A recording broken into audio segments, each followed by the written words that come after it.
Hello. It's myself, Colin Kelly, and we have Mr. Zachary Kruger here. We're going to do some best ball drafting today, Zach.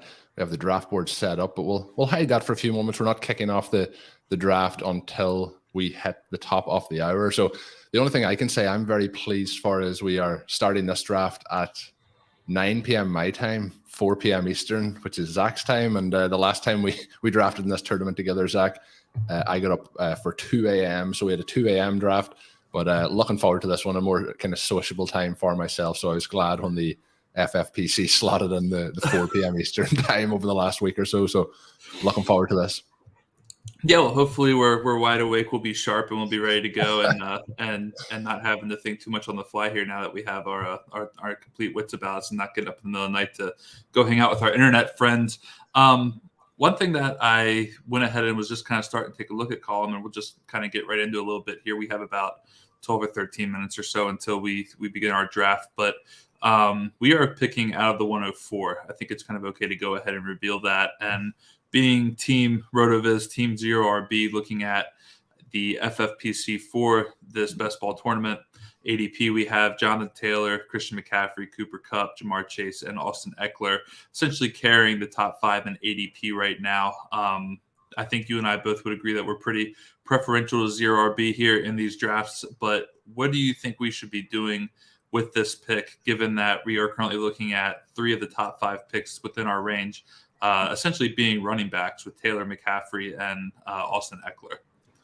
Yeah, I think it's going to be a situation for me anyway. We'll see if you have a different take on it, but I don't think Taylor's going to drop to 4. I'm going to be surprised if McCaffrey drops to 4, but if either of them were at 4, I'm happy to go there, or else it does feel like it might be a case where we lean towards one of the wide receivers, probably going Cooper Kupp at that point. But I think Justin Jefferson could be quite interesting. We had John Daigle on the podcast this week, the RotoViz Overtime podcast.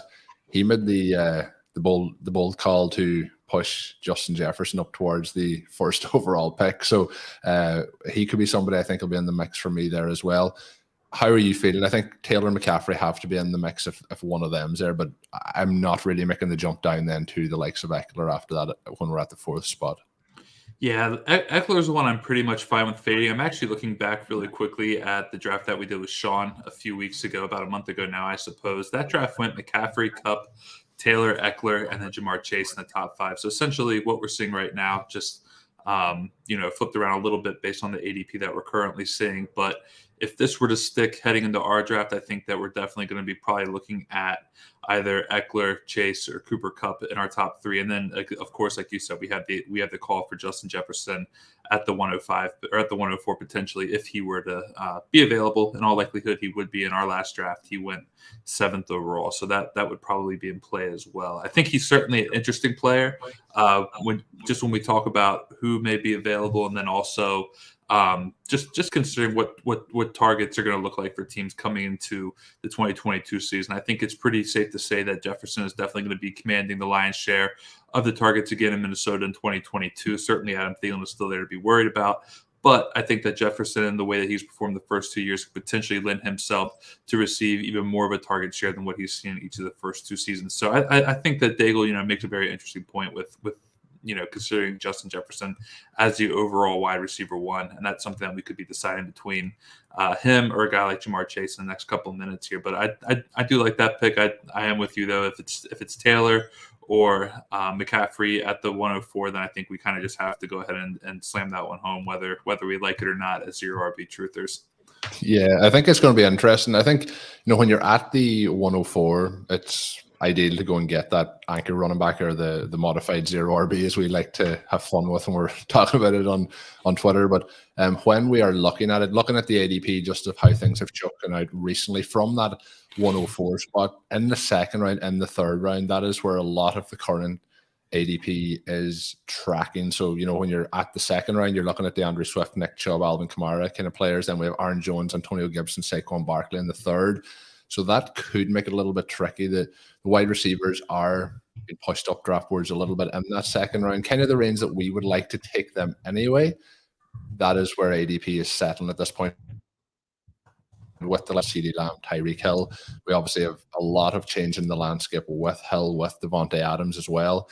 So I think that it might feel like going running back in those first 4 picks is the way to go, but it also leads to you could be starting off with a 2 to 3 running back start then at that point. So looking ahead throughout the draft, I would like to, if we can, start off with like ideally Christian McCaffrey or Jonathan Taylor. I think they're both going to be gone. I think then we get into a situation where we need to take we'll look to get the wide receiver there, and we'll see how things play out. I would love to see the likes of Nick Chubb, Alvin Kamara, DeAndre Swift maybe go a little bit earlier in that second round, which may leave the likes of a Deebo Samuel, Stephon Diggs, AJ Brown coming back to us. I think that will be our ideal start here, and then we can start to see how things play out from there. But it's a little bit interesting in these early season drafts to see how ADP can fluctuate.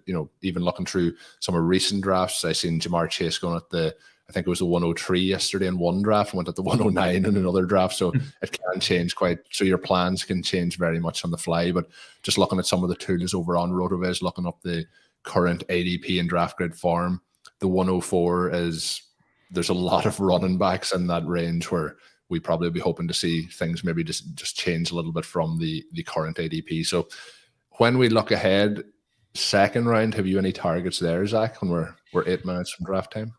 Yeah, well, I mean, the second round, we have a couple of guys who I think that we've liked early on from the running back class, who over this year have definitely dipped into the second round. I think it, can on one hand strengthen our case for going with a wide receiver in the first round at the 104.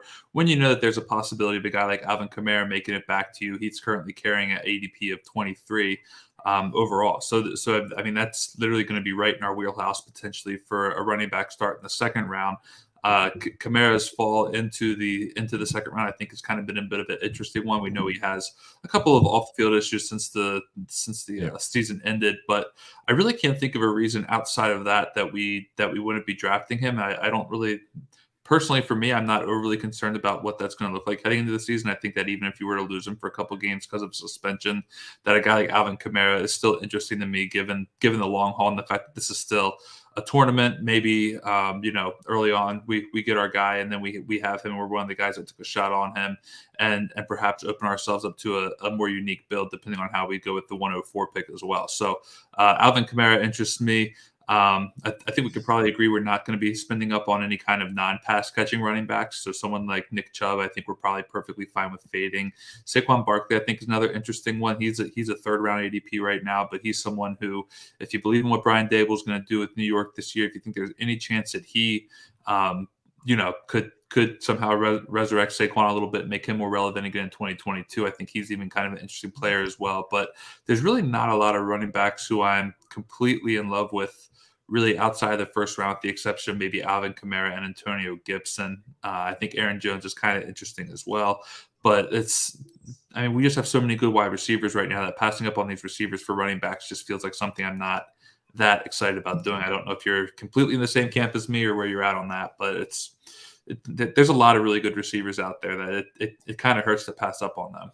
Yeah, no, I very much agree. I do think it's interesting in that range. I always feel bad when we say we're going to pass up on Nick Chubb. I absolutely love Nick Chubb as an actual running back. But as you mentioned there, the pass catching upside just hasn't been there so far with the Cleveland Browns. You mentioned Saquon Barkley. I think the Giants are going to be very, very interesting to watch this year.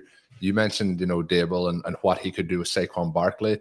I did tease it earlier in the show. The last couple of guests we've had on RotoViz overtime. So we had Danny Carter on 2 weeks ago, and he talked about Saquon Barkley being a value this year in drafts from where he's going at the moment. And kind of what you touched on, can the Giants kind of rejuvenate themselves? And then this past week we had John Daigle, and he talked about the possibility that Daniel Jones has been overlooked. So there's a little bit of buzz starting for these Giants, where maybe 2 or 3 weeks ago I wasn't feeling like that was going to be the case. But yeah, I think Aaron Jones is interesting. I think Breece Hall is going in that range as well. I know over the last couple of weeks, we drafted him.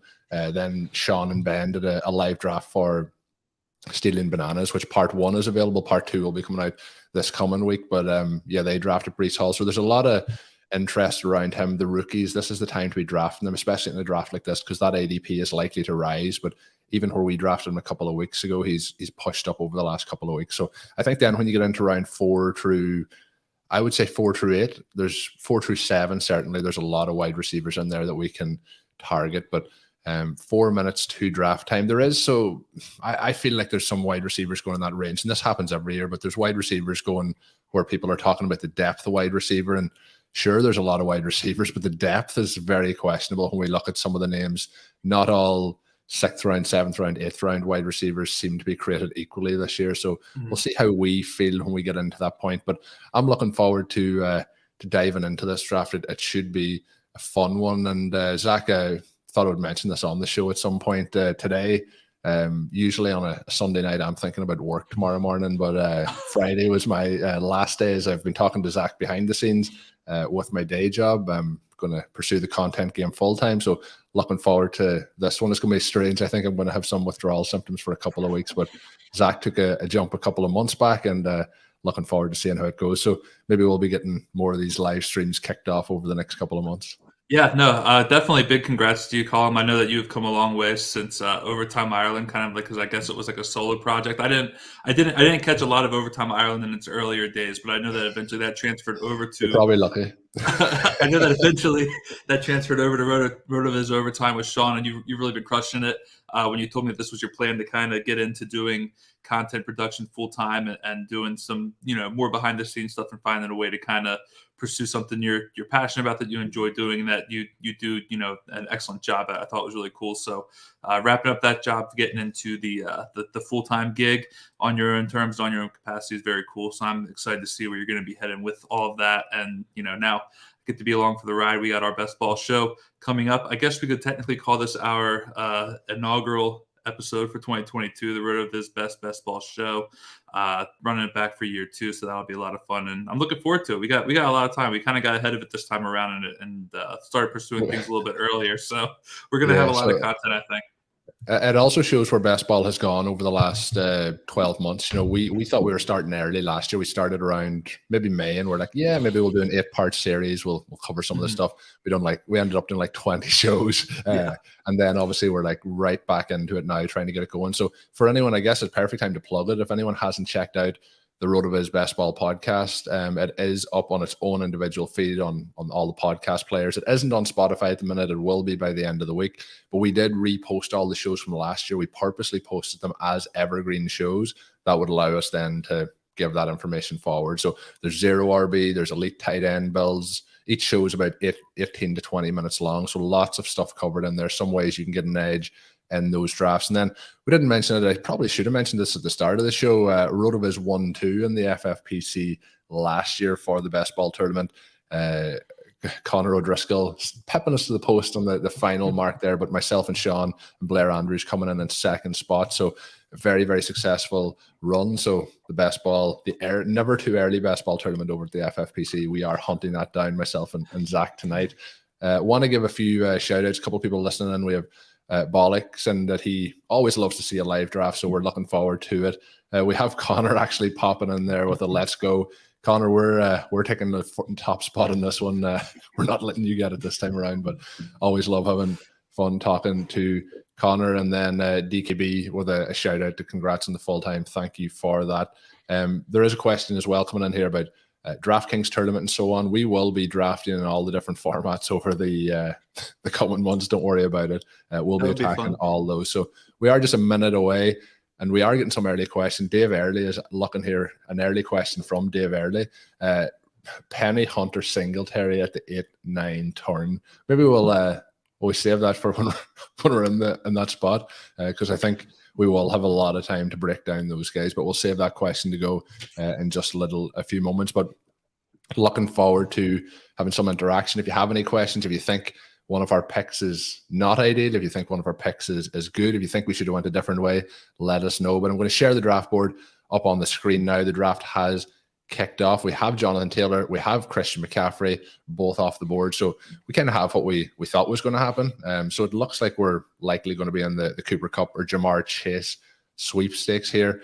Travis Kelsey with the moves, we're on the clock, so we're not going to have much time, 60-second timer. But what do you think, Zach, when we're looking here at the options for what we should be doing? So, I'm completely fine with passing on Eckler. I think we kind of mutually agreed on that. I would be going Jamar Chase unless you have a particular lean towards Justin Jefferson and want to just kind of get a little bit different with that. But I'd be going Chase otherwise. Yeah, I think I'm happy to go with Chase. I am very, very tempted, I will say, by Jefferson. And if you had an inkling to go there, it's between those two wide receivers and Kelsey. But I think just for the slightly younger guy, I would just be going for Chase heading into it. But Justin Jefferson, I think, is going to continue to get some interesting pub there. So I'll let you make the pick. We'll go with Chase.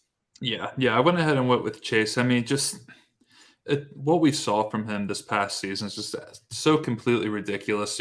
We've come a very long way from Jamar Chase's dropping passes in training camp, and should we be worried about him to now we're drafting him in the first round, with some people thinking he should be, the wide receiver 1 in drafts. Last season, he just completely kind of like blew the cover off the league, completely unprecedented season, 81 catches, over 1,400 yards, 13 touchdowns in the regular season with another 1,600 air yards. Like, he did everything that we were hoping that he would do. He did it much earlier than we expected him to. And now we're just kind of wondering, what's the ceiling look like for a guy who went for 1,400 yards and 13 touchdowns in a rookie season that also featured a quarterback that had a struggling offensive line, and on top of that, a very good wide receiver 2 opposite him and T. Higgins. Jamar Chase still went off for a big season. So I think he's deservedly a wide receiver sitting right there in the first round, going as a wide receiver 2, maybe in the wide receiver 1 in some classes. I love taking him here. I don't think the Bengals have re-signed Tyler Boyd yet either, which in that offense, if there's going to be a newer wide receiver 3 on that offense, I think that it kind of even opens up the opportunity for maybe a little bit more Chase, a little bit more T. Higgins, while a potential third wide receiver works their way into the lineup. So I really like going with Chase here. I got to check in on the Tyler Boyd thing, but I'm pretty sure that he's still currently a free agent, if I'm not mistaken. The one other player that I did kind of message or mention there, and I didn't know if it was going to kind of pique your interest, is Travis Kelsey. Obviously, with Tyreek Hill not being there, I think I would be happy taking Kelsey anywhere up to the 103 in drafts this year. Obviously, if you're really desperate for that elite tight end, you could take him with the first or second pick. But as we've seen this round develop, currently we have Kelsey off the board, the pick after us, and then we have Mark Andrews off the board at the back of the first round at 112. So I think it's going to be interesting to see how the ADP of these tight ends plays out in this draft. For any long-term listeners of any of our content, they'll know that we do like to get one of those elite tight ends on our teams.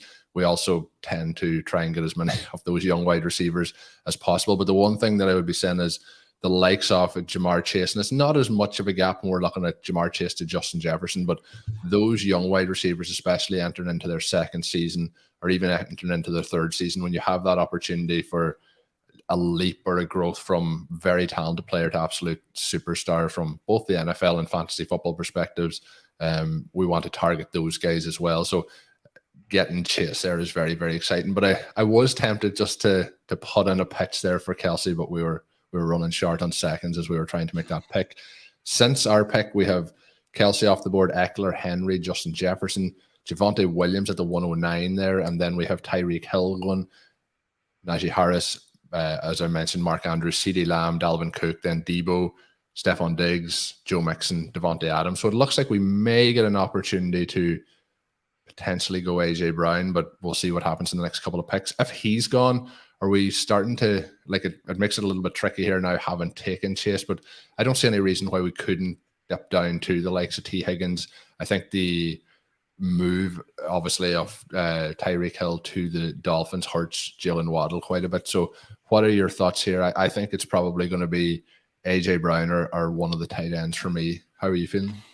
Well, first of all, don't quote me on the Tyler Boyd thing. He is still currently under contract with the Bengals through next season, so he's still around. But to answer the next question, I mean, for tight end right now, I think Kyle Pitts is interesting. I still don't obviously love his quarterback situation, so that kind of gives me a little bit of pause.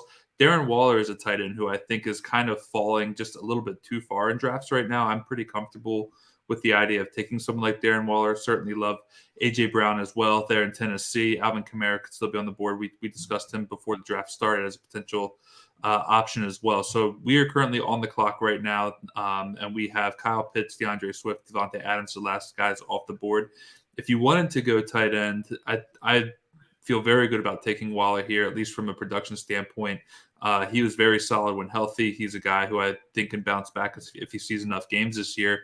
And I have no problem with A.J. Brown or Alvin Kamara either. I certainly don't think we can take Jalen Waddle here.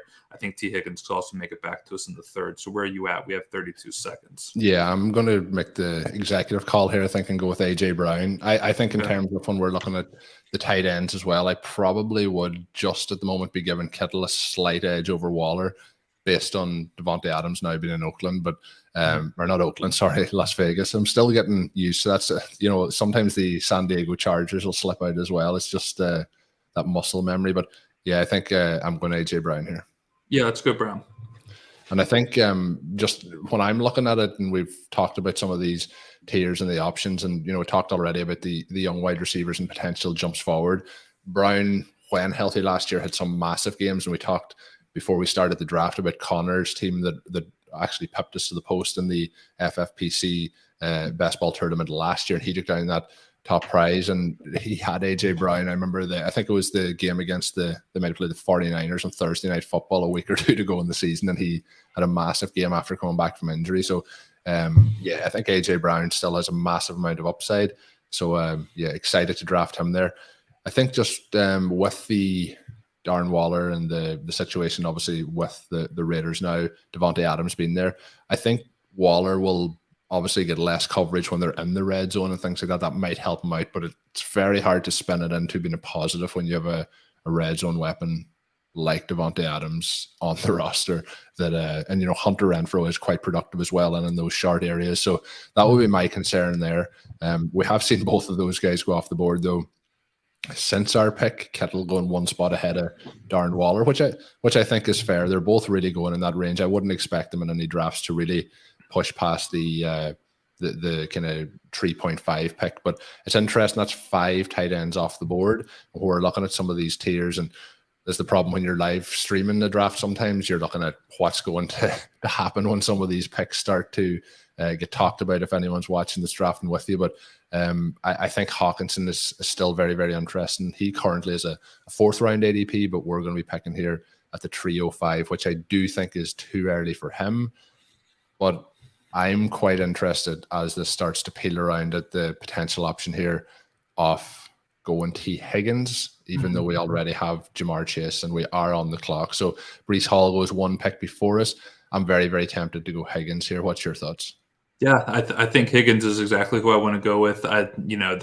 There's no harm in stacking wide receivers of the same team, especially when they're good. And I think T. Higgins and Jamar Chase could have a very good chance of being the best wide receiver stack in 2022. They had a chance to be that last season after we saw what happened. So I have no problem with going Higgins here. I think we're going to get 2 great pieces of the offense. Obviously, the roster format allows us to do this and get them both in our lineups any week that they're both performing well. So I love the T. Higgins pick. I think this is a pretty easy one. Yeah, no, I think so. So make the pick, and we'll go all in on the Bengals wide receivers here.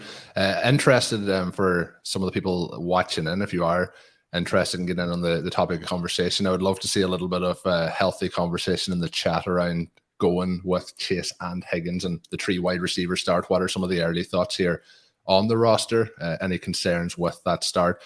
So far through the start of the draft, we have Team 1 going running back, tight end, running back. We have the same start for Team 2, and then we have wide receiver, double running back start at Team 3. We have gone 3 wide receivers. We have a double tight end, 1 running back start. We have a double running back, 1 wide receiver start. Now we have basically another double running back, wide receiver start. So Team 10 is the only team so far that have gone wide receiver, wide receiver. We'll see if they match us.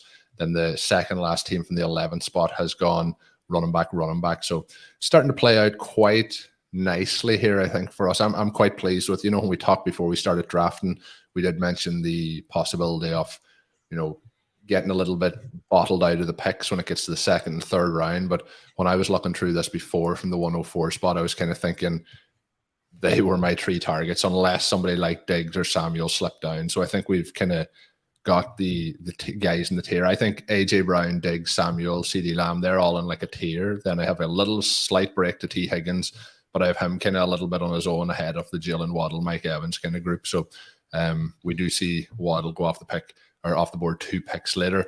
Then Leonard Fournette, DeAndre Hopkins, Mike Evans. So What are some of your early thoughts here as we are sitting, waiting to look ahead to round 4 here and the swing back to round 5? And for anyone that is listening and watching, and hopefully you're enjoying it, do hit that like button there. We are going to continue to try and grow the RotoViz YouTube channel over the coming weeks and months. We've kind of started over the last 2 months or so, and we're starting to pump out that content on a pretty much daily or twice a day basis with some of the clips from RotoViz Overtime, Stealing Bananas, and we'll have some streams coming in like this. So hit that like button. Much appreciated from myself and Zach here.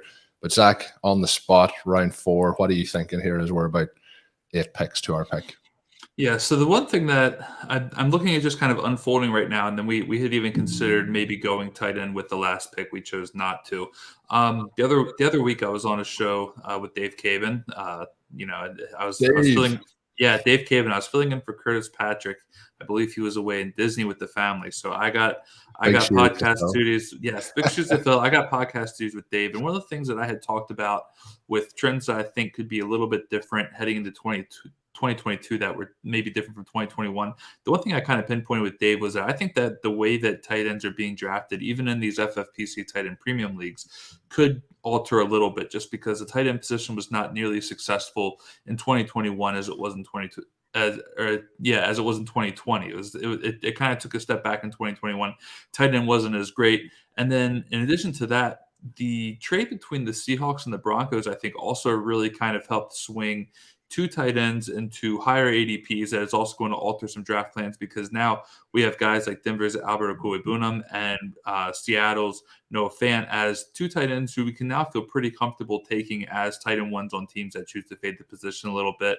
I even think that someone, like Rob Gronkowski, he could be a potential late tight end option. He had his most receiving yards per game. This past season, he topped his best numbers dating back to 2017. So we have a couple later round guys who are either coming off of very strong 2021 seasons, or in the case of Alberto and Noah Fant, we have 2 tight ends who we saw kind of both get freed up into fantasy relevance through the trade of Russell Wilson. So as we head into this 4th round, we got some tight ends who I feel really good about currently sitting on the board still. I'd be fine with getting a couple of these guys if any of them fell to us. I'm adding a few players to the queue right now, so I have to go back and take a look. But that's a strategy, just the way that people approach the tight end, that I thought could change in 2022. We've seen a little bit of it so far with people being less excited about taking Darren Waller in the 1st round or George Kittle at the beginning of the 2nd round. Those guys have all fallen out just a little bit. So we're already seeing it. And then again, I think the landscape has changed just enough to alter other draft plans for people for at least the next couple of months. We'll see if the NFL draft changes anything. I don't think it will too extensively. So it might just come down to kind of training camp rumors and health that will drive the way people are reacting to the tight end market. But 4th round, I think we have a couple guys who we should feel very good about if any of them were to fall to us. Yeah, I think so. And I'm just going to pop this in. I did mention Connor again earlier. I really enjoy his comment here that he said the main reason he's listening in is just to criticize our picks. So I'm always ready for criticism, so fire those in. And then we had Dave mentioning that he likes the Higgins pick. Would have done the same. Wouldn't have been mad with Evans either. So yeah, Evans was somebody I think if Higgins had went that I would have probably been starting to jump to. But I will hold my hands up here and say that there's quite a few guys I wouldn't have minded drifting back to us have gone off the board, in the likes of DJ Moore, DK Metcalf, and McLaurin. Deontay Johnson and J.K. Dobbins were the last 2 picks. But how are you feeling here? I mentioned it already earlier. TJ Hawkinson, I think, is very, very interesting here at this spot. Have you somebody else in mind, or Hawkinson is the player that I would be leaning towards here? Hawkinson is who I would want to go with here. We give him a couple of picks past his ADP. I think Patrick Mahomes is maybe even interesting, but I don't think we need to go Mahomes right now with this. I don't want to be the guy to take the first quarterback off the board here. So, or maybe we do have one quarterback in Josh Allen off the board. Yes. But we will. I just think that getting him here after, I don't think there's this much of a gap between Darren Waller and Hawkinson would be my kind of call here. The likes of George Kittle.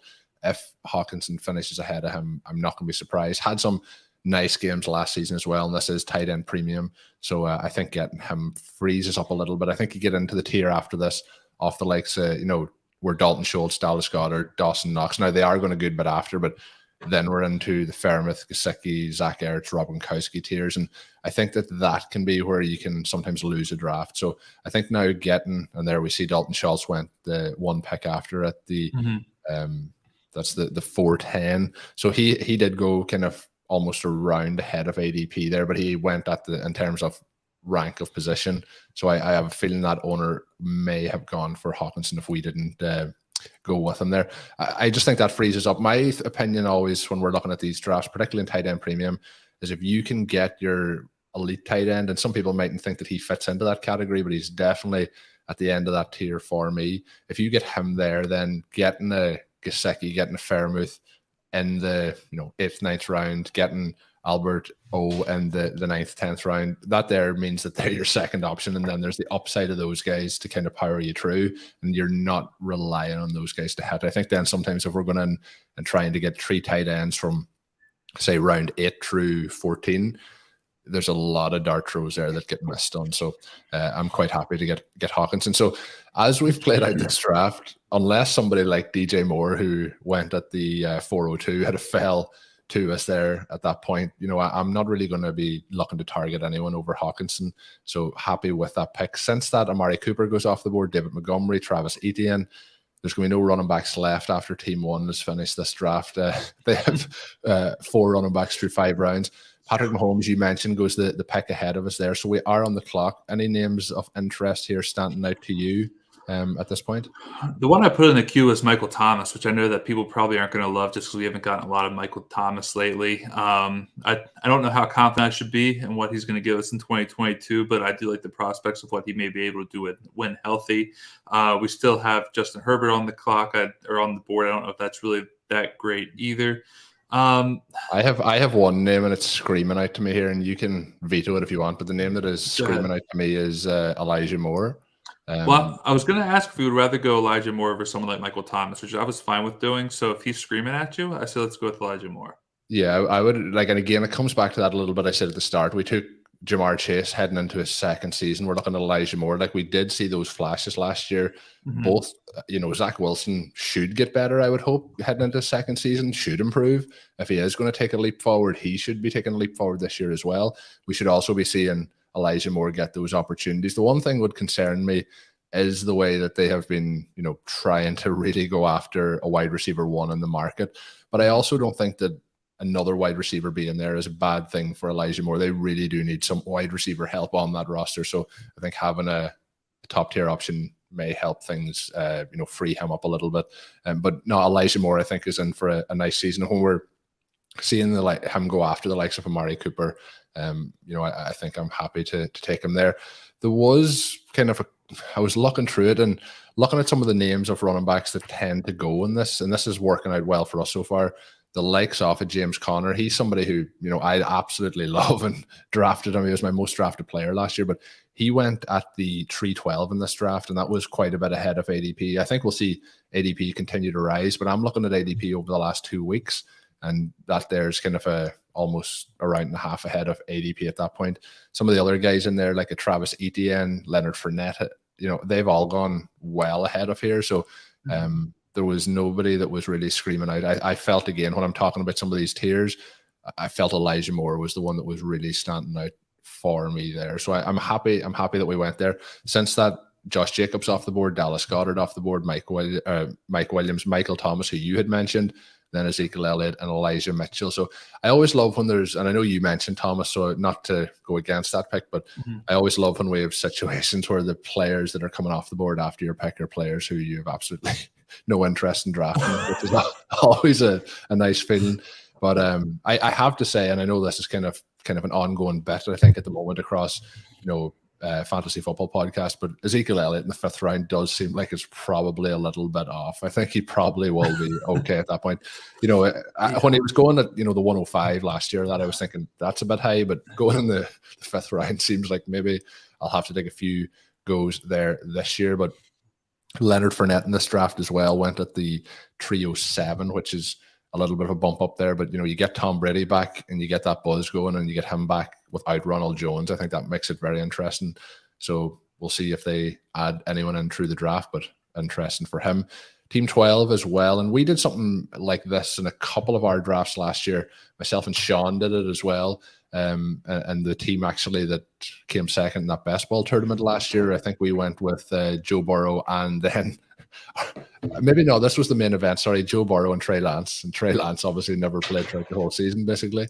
But the team in 12 going Justin Herbert, Lamar Jackson, so doubling up on those quarterbacks. I think doubling up on guys like that when it's in the 10th, 11th, 12th round can make sense because you're weighted a little bit. But I think there's a lot of options on the board to double up on quarterback at that particular point. Kyler Murray goes off the board. So a little bit of a quarterback run here. But again, that should be helping move some of these guys maybe down towards us. So we're about 5 picks away from getting to our 6th pick so far. We have stuck true to the brand anyway, not intentional. I always love when people hear our drafts or listen in and they think, yeah, those guys just hate running backs. They do not want running backs on their roster. And sometimes just for fun, we go with a draft like this, but we'll see now how aggressive we play this. We might have to make Blair Andrews proud and get to an 11th, 12th round here without a running back. But all joking aside, we have no running backs. But we do have Jamar Chase, AJ Brown, T. Higgins, TJ Hawkinson, and Elijah Moore. So what are some of the players you might be looking at here at this particular point? Well, there's a couple of running backs who I think are remotely interesting. There's one in particular standing out to me. I'm not going to be saying any names yet, but you can see I went ahead and put him in the queue there just in case. The other thing that I'm looking at too is some of the remaining wide receivers and just trying to kind of parse out who I definitely don't like at ADP versus who I'm willing to consider. Someone like Amon-Ra St. Brown falls into like a I might consider you kind of guy. Someone like Darnell Mooney, for all of his explosive playmaking abilities, is someone I'm probably out on, especially when I realize that Allen Robinson, brand new Los Angeles Ram, is going right after him. I still like what Allen Robinson could potentially offer. Now that we are on the clock, the one running back I'm considering is Kenneth Walker. He would be a rookie running back out of Michigan State. He had a tremendous season with the Spartans last year. He has a chance to be the RB1 of this 2022 rookie class, if not the RB2, and likely fall into a role that may be similar to Najee Harris if he lands on the right team, right situation, where he is seeing a significant amount of opportunity shares. His pass catching is in question, but he's someone who I would consider here in this range, or I would say we just punt the position to the next round. We got 30 seconds. What are you thinking? Yeah, I think Walker was the one. I didn't think he would probably slip by to us. The other player I'd put in there is potentially AJ Dillon. So I'm between those two guys, but I'm willing to take the shot on the rookie to see if that ADP rises. So let's head in the rookie there. Yeah, let's go with Walker. Like, this is where I think that certainly when we're doing drafts at this point in time, we're taking the gamble that what we think is going to happen is actually what happens. So the difference I think right now between a guy like Kenneth Walker and AJ Dillon is quite literally going to be, come this time next month, are we going to be talking about Kenneth Walker in a backup role like we are AJ Dillon behind Aaron Jones? Or are we going to be talking about Kenneth Walker as a guy who just fell into a lead back role with an offense that we like and hope he can be a part of? So taking gambles on rookies at this point in time in the season with the hopes that they're going to end up landing in good offenses is something that I like doing. I think it's something that we should be aggressively doing more of, because I think this is how you can potentially win a league, get a little bit further in a tournament, is taking shots on these guys with the expectation that these ADPs aren't going to be around for that much longer. So Walker has an ADP, I think, of 76th overall. I could see that jumping up by a round or two if he falls on the right team, maybe even higher if he goes to a team that we really get excited about, where now all of a sudden he's the RB1 for a team in a good offense. So I like the Kenneth Walker pick here. I think that's a good gamble. The idea of his ADP falling is probably almost non-existent. I think the likelihood of it going higher is probably the better bet. Yeah, the other player, I know we were on the clock and I know I made the joke. Maybe I should have made more effort to look towards the selection rather than make a joke about our zero RB bits. But we did immediately go running back then at that point. The other guy that was in the mix there for me, and I was very tempted, but it was the time constraints. And sometimes when you're doing these live drafts or when you're drafting together for the listeners, sometimes we have to go with what is coming up. But Dave is right. The other player I was going to slot in here, and he went one pick after, and I was hoping that he might have slid back around in the 7th, was Devin Singletary with a very, very high here in the rankings versus his ADP. Mm-hmm. I think that Singletary is in an absolute prime spot at the moment. My one concern is as we start to get closer and closer to the draft is the way they have kind of tried to get some of these veteran guys in. I think I would be much more comfortable if they had got J.D. McKissick and he was there. But when they then took in Duke Johnson and he's sitting there, I have a feeling that Breece Hall or who we took him in to go, Kenneth Walker, could be slotting in there. And that would be a concern for me. I'm very excited for Singletary if they can avoid getting a running back in there at this current moment in time. So we're one pick away from our step up here, but I have two options in the queue, and I'm interested to see which way you're thinking about going. I feel like one of the options may be the last in that kind of tier, but I'm also happy to continue to wait for the next group of guys, because there's some interesting way. I'm talking about quarterback here for anyone trying to read between the lines, going in the next kind of couple of rounds. But how are you feeling? Yeah, I mean, the quarterback you have in there is certainly a guy. I will say this: I struggle to get excited about this quarterback because he let us down a little bit late in the season. He kind of, I think, buried some teams just given his underwhelming play in the back half of 2021. You also have A.J. Dillon in here, who I think is interesting as well. What are you kind of thinking right now? Walk us through this in the next 45 seconds before we make our pick now that we're on the clock. Yeah, I think A.J. Dillon gives us a lot of flexibility as we go through the rest of the draft. We started off with those 4 wide receivers. We got our tight end. If we add in a second running back here, I think it could be very, very interesting. Obviously, we know the situation at the minute with the Packers concerns at wide receiver, but I do think that we're going to get some, obviously, reinforcements there. But I think both running backs are heavily featured, and I think Dillon showed himself to be very, very good last year, and I think he can continue to improve. So the other player, because he's not going to get back to us, that I've talked about is Dak Prescott, but I do think that some of the guys going in the next round or two might be interesting. So I think we'll go with A.J. Dillon. Yeah, let's do Dillon. I like your logic behind that pick. I think that's good. If we would have had a Cowboy on our roster, I think I would have even been willing to consider Dak a little bit more. But right now, we're no more Amari Cooper. Dalton Schultz is already gone. Like, you're basically looking at stacking with Michael Gallup at this point in time, which I mean that could be fine, but that would kind of be, you know, yeah. We don't talk about that anymore. If you were on the show, if you watched the show previously, if you listened, then I completely forgot that Michael Gallup had I believe it was a torn ACL in like the final week of the last season, and it just completely slipped my mind. And I was talking about him as if he had an injury he was about to bounce back from like immediately, and just really funny pick. So call him occasionally. He'll DM me to let me know what the status of Michael Gallup is. It has worked out since though, because at that point, Amari Cooper was on the roster, so things are still looking good. So we'll see how that plays out for the rest of today's draft. But I did mention Dak Prescott; he went on that next pick, so definitely somebody going in that range. And you know, you start to get into 2 picks later. We get Tom Brady; they are kind of going in that range. Russell Wilson went at the start of the round, and we're coming up to guys then like Matthew Stafford, Aaron Rodgers, Jalen Hurts. So we'll see how it plays out. But I think we might go pretty, not to give away everything, probably pretty rapid fire in a round or 2 and get 2 quarterbacks there and what we like to call the quarterback window. So again, the A.J. Dillon pick for me came down to another one of those tiers. We're sitting at, you know, looking at what options are available after A.J. Dillon, and you know, Kenneth Walker was the player that I was thinking about taking, a bit like earlier when we talked about taking Hawkinson around earlier. And when that guy gets back to you, it's very, very hard to pass that up. So Singletary kind of went, you know, round ahead of ADP in this one.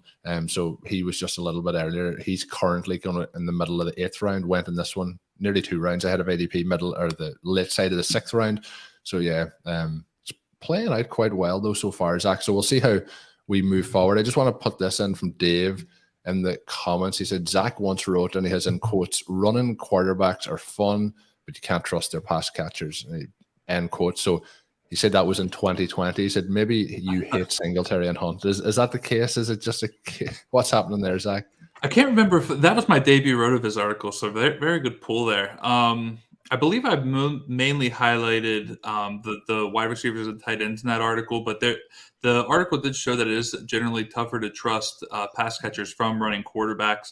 I do also think that players like Devin Singletary, players like J.K. Dobbins are at a bit of a risk to not see as many targets, because I think part of what kind of lends its way to running back targets is quarterbacks who have nowhere else to go, so they dump it down. We know that mobile quarterbacks probably have a little bit more of a tendency to take off in those dump down situations rather than toss it off to somebody. So I don't hate Singletary. I do like him, but I do worry a little bit also about what Colin said, which was just the possibility of the Bills maybe addressing the running back situation in a way that all of a sudden brings Singletary's ADP down, if you understand what I'm saying, makes it that he's going later than what he currently is. So that is certainly a concern of mine, but it's a good point. I do think that running backs and their pass catching upside tends to get nerfed just a little bit when they have running quarterbacks on their roster. Real quick, Colin, while I'm speaking, I'm going to just quickly shut down my camera here. I'm going to make sure that my computer is actually charging, because otherwise I'm going to be cut off midstream. It looks like I have an issue with my charger. So give me 1 second before we get back into this pick here. That'll be very successful, I think. Maybe that's a good thing for us as we move through the draft. So Zach will be back in a second. Just want to take a moment for the people listening in. Thank you all for listening to myself and Zach here as we go through these picks. Hopefully we'll have to look back on this team as the season progresses and have some success. A number of you may have heard the draft that myself, Sean, and Blair Andrews did last year in July or June or July, and it went second against Connor in that FFPC best ball tournament last year. So, it's always fun to look back and see how these teams did. Myself and Zach, unfortunately, did a draft last year where we did start off with pretty early on with Kyle Pitts and Calvin Ridley. And obviously that didn't really work out for us in one of these early drafts. So we'll see how it plays out now over the course of the next couple of months. But would appreciate some thoughts if you want to fire them in on some of the topics so far, some of the players we've selected, or maybe some of the players we passed up. Is there any players that we maybe should have been higher on that we weren't? Any players that we passed over? Let us know. The other thing is drop us a like there if you haven't already. Hit that like button. Much appreciated. And the last plug for this little part of the show that I'm going to mention is we do have the RotoViz Best Ball podcast. Myself and Zach Kruger do that show. Obviously, Zach is here with me today. We did do a lot of evergreen stuff this time last year. So check that out. It's up on Apple Podcast. It will be up on Spotify by the end of this week, and check that out. You can get all those episodes as we talk through different strategies, including the one we're using here. But we are on the clock, Zach. We have 46 seconds to go. Jalen Hurts was the player I was hoping to get. He went one pick before. What are you thinking here? I think we need to get a quarterback at this point in time. We're really kind of dipping into a tier that we're not going to love. Aaron Rodgers has fallen almost a full round. I think Aaron Rodgers is kind of a very easy pick at this point in time. How many seconds have we left on the clock here to debate it? 24 seconds? Or do you want to make an executive decision? If you want to jump in and make that call, go for it. Yeah, I like Rodgers here, and then we can kind of work out. Are you good with this? Yep. All right, let's do it. Now that we've made the I'll never deny a Rodgers pick. One thing, and people are probably sick of me saying this, Rodgers is a better quarterback than he is a fantasy quarterback. Has always been my kind of thing with Aaron Rodgers, but I do think that there's still going to be a lot of movement in that wide receiver room heading into the season. Trey Lance goes off the board 2 picks later. It's interesting with all the movement around Lance recently. With Jimmy Garoppolo, will he move? Won't he move? We'll see how that plays out. But I think he's on a little bit less steady ground than maybe we thought a couple of weeks ago. But yeah, we kind of ran into a little bit of a dead zone in terms of value and picks there. Quite a few of the players that I would have liked in that range did go quite a bit before that. But I'm going to pitch it here. How are we feeling about our favorite tight end at this point of the draft as we look to wrap around? Our favorite tight end? Yeah. Do you know who I'm talking about? I mean, I would guess Pat Freiermuth just no, board, but is it Alberto? Alberto has to be that guy. I think like he's going into the mid-9th round ADP at the moment. We are at the 904 at that point. I think he's in the mix for me here. Just looking through some of the other options that are available. We do still have Gesicki there who could be interesting. Is there any other players that are interesting for you here? I feel like probably tight end is the way to go to get that second tight end and to kind of relax at the position. Alberto is so juicy looking here. If you consider the fact that his quarterback is now Russell Wilson, and Russell Wilson basically found a way to get Will Dissly a new contract that was borderline ridiculous money for a player who has produced the level that he has and even dealt with severe injuries in the way Will Dissly has. But he was good, when he was on the field, probably in part because of some of the stuff Russell Wilson did. Now you get Albert O partnering him with Russell Wilson. We certainly need the tight ends here. I think that Albert O is a fine pick. We love his athleticism. We like what he could potentially do if Noah Fant ever got out of the way. Now he's out of the way, so we can pick him here and feel pretty good about it. Yeah, no, I'm happy to go with him. I'm actually surprised the way the tight end position has gone in this draft, because we took Hawkinson and then Schultz went on the next pick. The next round we had Dallas Goedert, then we had Dawson Knox in the next round. It kind of dried up, and then we had Zach Ertz, and I felt like there was going to be a run in there. Gesicki goes in the next pick, and the team in fifth, that is their third tight end. They started with Kelsey and Pitts. Now they've added Gesicki.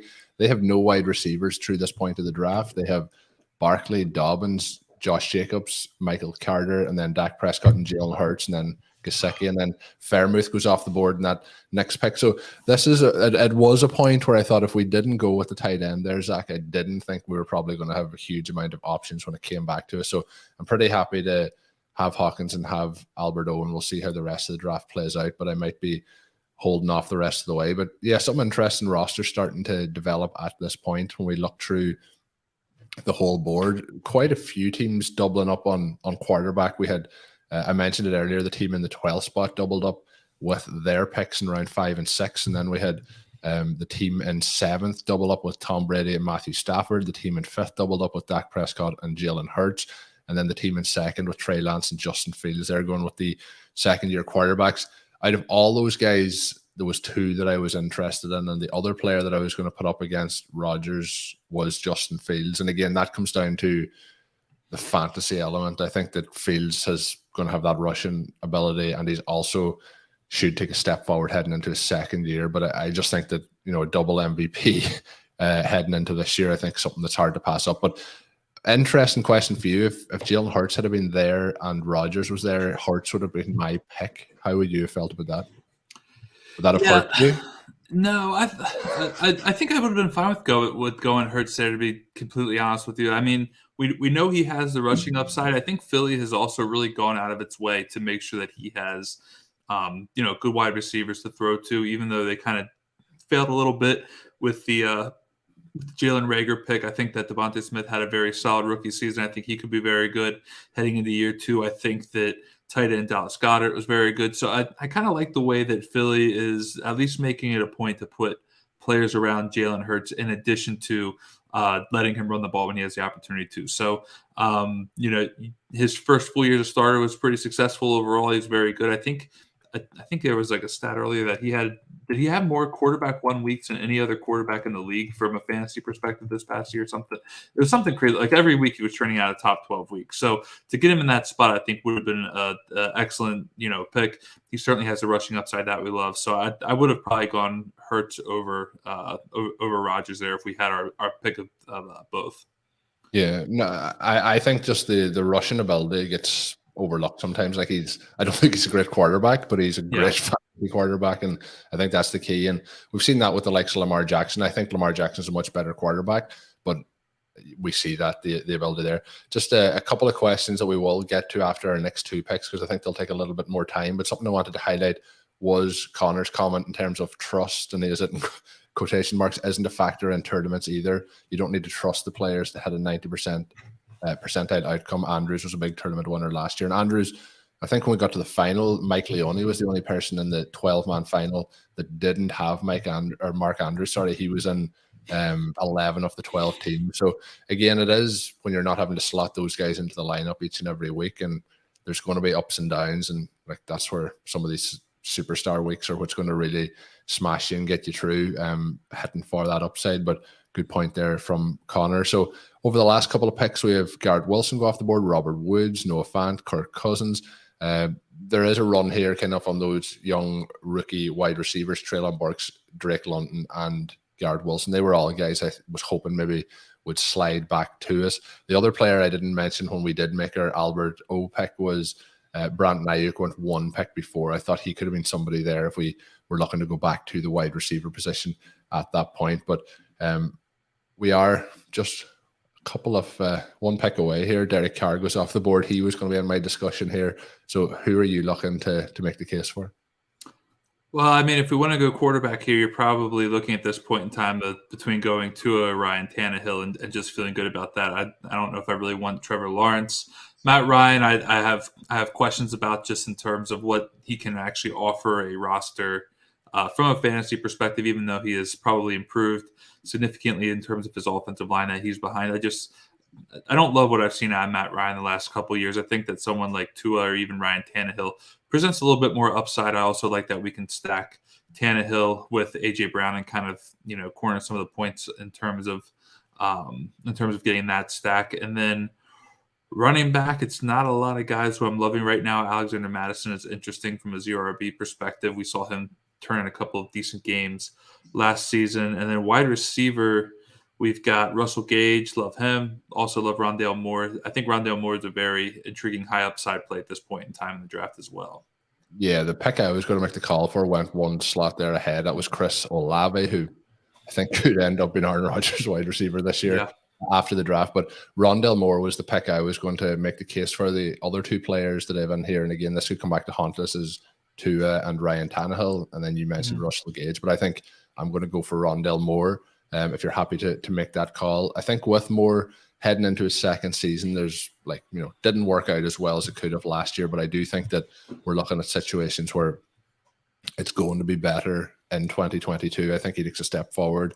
I think he wasn't used all that right, but Christian Kirk not being there is going to be a big boost to Rondale Moore. Sean Siegel and Ben Gretsch on Stealing Bananas last week made the case for Rondale Moore and the breakout happening this year. I still have a lot of faith that it's going to work out for him in Arizona. So I think the upside there going as our wide receiver 5, I think is definitely in the mix. And Marquez Valdez-Scantling going one pick later. So it is interesting to see how some of these ADPs are settling after these recent trades and so on. Like I know that Tyreek Hill is no longer in Kansas City, but there is absolutely no chance after the Devontae Adams trade that we would see MVS going in the 10th round. There is no chance. I think the draft that we did earlier this offseason, that's probably about 4 weeks ago now, Zach. I think I can't remember if we took MVS or Lazard. We targeted one of them late, and I think one of them may have went undrafted, and I think MVS may have went undrafted in that one. So, I just think that the situation has changed, but it hasn't changed as much as maybe people think. He's gone to the Chiefs. He would not have been going in the 10th round if he was still with the Packers and they didn't have Devontae Adams. So we'll see how that plays out.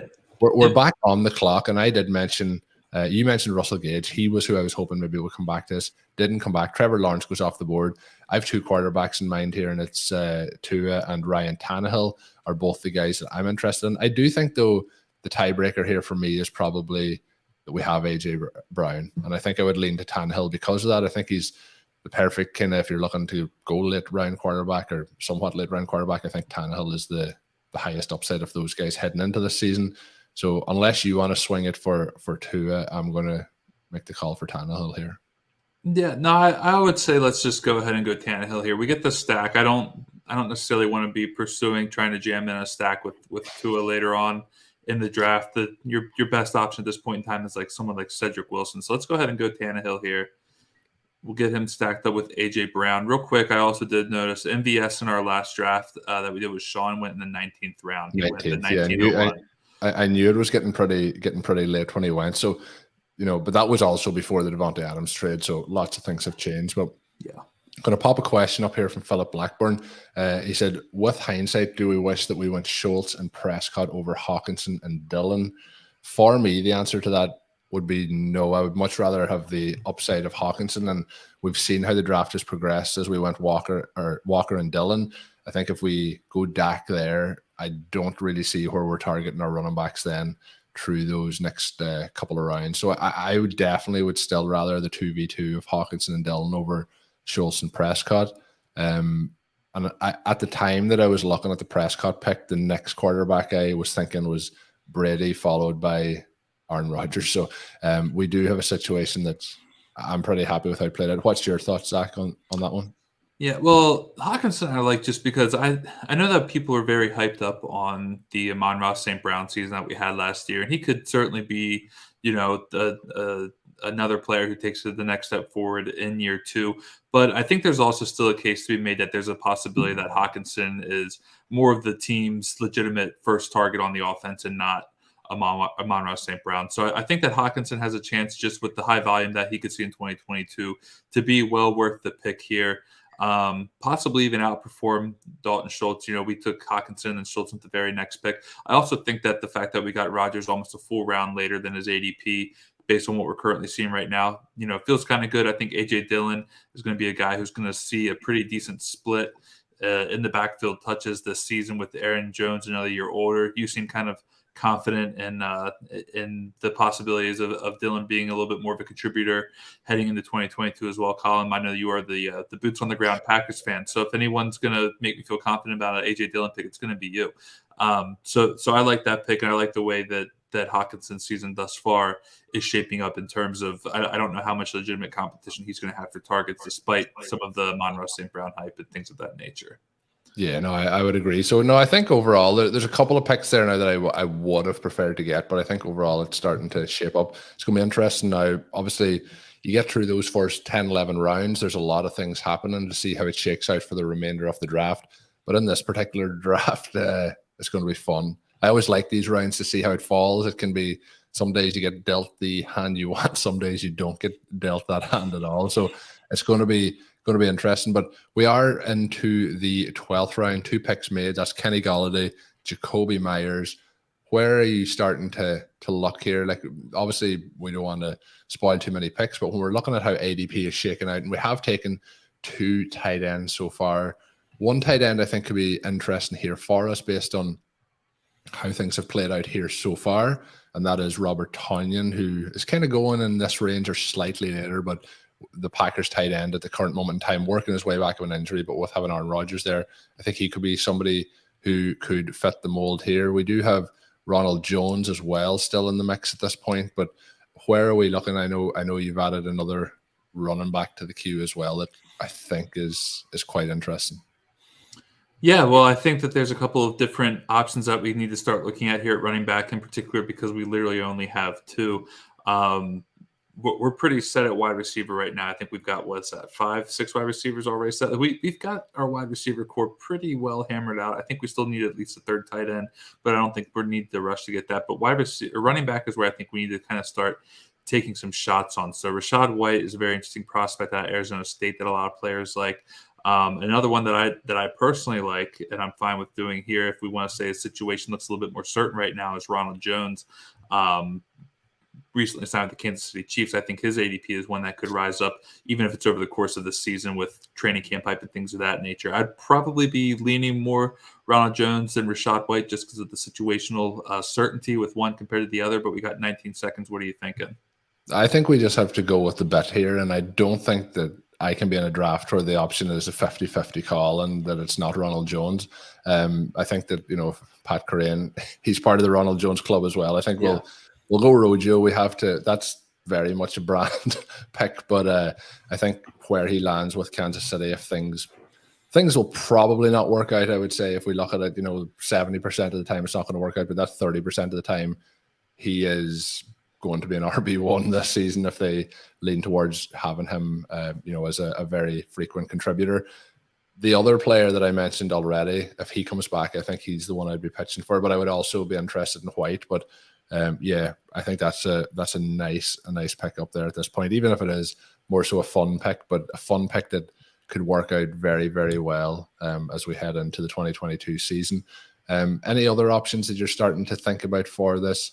Like, we have our 2 quarterbacks. Do you think we're going to just go with a 2 quarterback build here?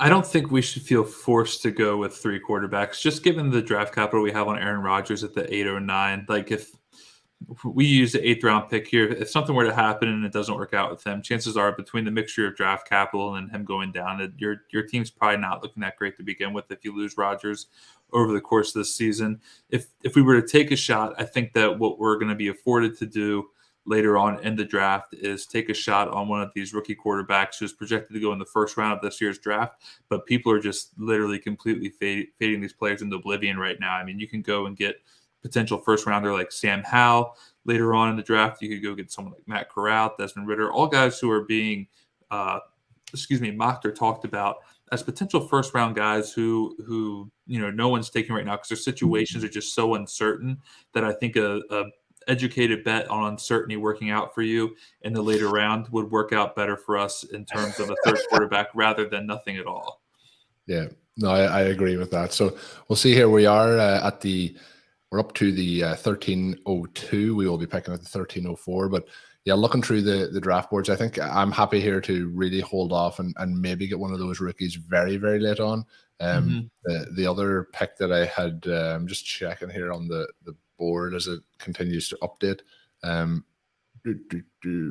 We are on the clock. Yeah, that's what I was checking to see. No, we had a queue and the board was just taking a second update.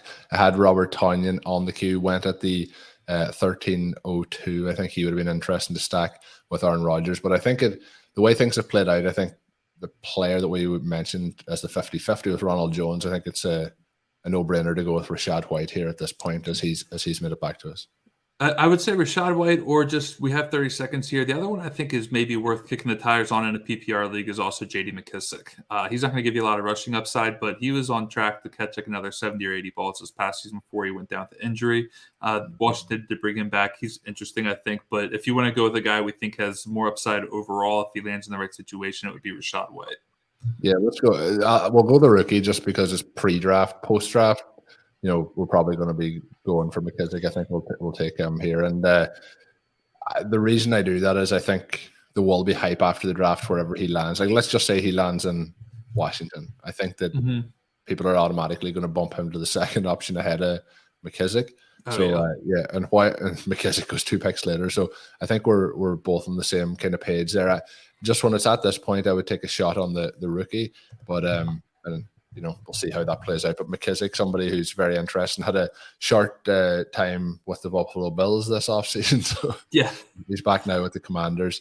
He just couldn't. He just wanted to be there in Washington, it seems. But it's going to be fun. But just for anyone that's listening that hasn't hit that like button already, hit that like button. We would very much appreciate that. We are over the halfway point off the draft, and we're playing out well. Just to recap our team so far, we have Jamar Chase, AJ Brown, T. Higgins, T.J. Hawkinson, Elijah Moore, Kenneth Walker, A.J. Dillon, Aaron Rodgers, Albert Okwuegbunam, Rondell Moore, Ryan Tannehill, Ronald Jones, and Rachaad White so far. So we have 4 running backs, 2 tight ends, 2 quarterbacks, and we have our 5 wide receivers. So lots of options how we can go in these coming rounds. I would be interested for anyone listening in if they want to hit us in the chat as well with what they think some of the moves we need to make here are. I think we're very balanced so far with how things have played out throughout the draft, but maybe there's somebody thinking that we need to get that third quarterback. Maybe somebody thinks that we need to stick to a 2 quarterback, 2 tight end build and just start to focus again on the wide receiver position. Let us know and we'll discuss through some of those. But again, hit that like button. And if you haven't hit that subscribe button already, hit the subscribe button. We would really appreciate that. So we are into couple of rounds here that I think sometimes can be where it is won or lost. There can be a little bit of, a no man's land, I guess, when we're trying to make these picks. ADP can get skewed quite a bit. Any people in this round, and I know we're over kind of half a round away from our pick. Have you anyone though? Maybe even if you want to put them into the queue that you're very interested in this range. I have somebody who could be intriguing based on our build so far, but I'll let you take the floor first. Yeah. So first of all, I am throwing a bunch of quarterbacks in here, but that's for nothing in the immediate future. This is just making sure we don't forget about these guys. One player who I think is interesting just because he hasn't landed on a team yet. He's certainly going to be on a team this upcoming season. Is I'll just say it's Jarvis Landry. I think he's somebody who should probably be talked about as a potential value at this point in time in the draft as we head into what would be the 14th round. If we were to get him, I think 14th round Jarvis Landry would probably feel like a steal in most seasons. So I think he's a very interesting player. Can we take Jarvis Landry after he cost us the top spot in the best ball tournament last year on Monday Night Football? No. Look, we can't. I think maybe more. It might have been Baker Mayfield more than Jarvis Landry, but. I mean, everything's Baker Mayfield's fault, so it's probably that. But we can't hold on to onto recency bias, Colin. We know that overall Jarvis Landry is a nice player. We know that he's good. So I think he's a nice value here. And then I think we have also a couple of rookies who, if we were to take them, these are more bets on upside, but these are guys who could quite literally walk into situations as being their respective teams. Maybe not quite wide receiver 1, but wide receiver 2. They'll probably be on the field sooner rather than later. I'm thinking of guys like George Pickens, North Dakota State's Christian Watson. Pickens probably isn't going to be a first-round wide receiver. He has a very good chance of being a second-round wide receiver. Christian Watson is a legitimate size, speed freak. He just went, so whoever is watching this knows this as well. But Christian Watson is a guy who I like. But George Pickens is another guy who I like. We need to rearrange this board a little bit now that we are on the clock. Where are you leaning with these picks? Certainly, we're not taking of the quarterbacks I have listed at the top of the slide. Yeah, there's a few guys there that I think Julio Jones is still there. You mentioned free agents, but Skye Moore is there, and Laviska Shenault's there, and Jamison Crowder. And I think if I was ranking them at the moment, I'd probably take Skye Moore. I'd probably go Viska, Julio, Skye Moore, and Crowder, but I would be going for one of the wide receivers at this point. I'll leave it up to you as to which one we had. I mean, Crowder, I think we had 19 seconds here. Crowder just kind of stands out to me as a potentially very safe pick. I know that safety's not going to necessarily win you championships, but I think we have enough guys we can also take shots on later on who have, higher upside. So I kind of like Crowder here. Let's do it. I think that the other three guys, I don't know if people are listening to this while they're doing their drafts as well, but I feel like one of those other three guys is who I'm going to look to get in the next round. I don't know if are you out on any of them? Like, I'm not really actively trying to target Julio Jones, but like, I think he ends up on a roster and like all of a sudden, like, I haven't seen many reports linking him with Green Bay, but obviously Matt Ryan now is in Indianapolis.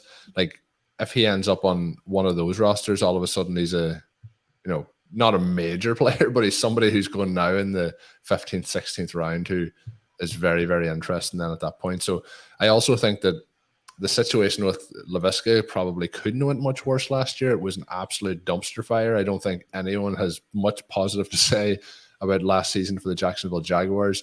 Was it Trevor Lawrence? Was it Laviska Shenault? Was it the coaching staff? How did all that play out and whose fault was it?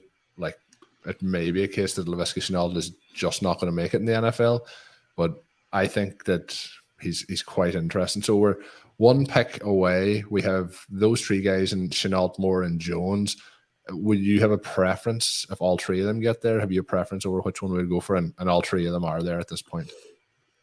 For me, it would be Skye Moore, just because there's obviously a lot of the pre-draft type surrounding him. We know that he was explosive in college. I believe it was Western Michigan. Now, as I'm pulling things just completely out of the air here, but Skye Moore would be the wide receiver for me because I feel like I don't need to quite worry about his situation as much. It's going to take a team trading for Laviska Shenault to get him off the Jaguars. And if he stays with the Jaguars, it's going to take him cracking a roster that's out there, adding wide receivers in the offseason. So Skye Moore is a player who is yet another guy. I think his ADP could rise if he lands in the right situation. And I think with the wide receivers that we have, we afford ourselves the opportunity to take a gamble on someone like Skye Moore landing in an ideal spot and jumping up boards and getting him at a value. So for me, it's Skye Moore.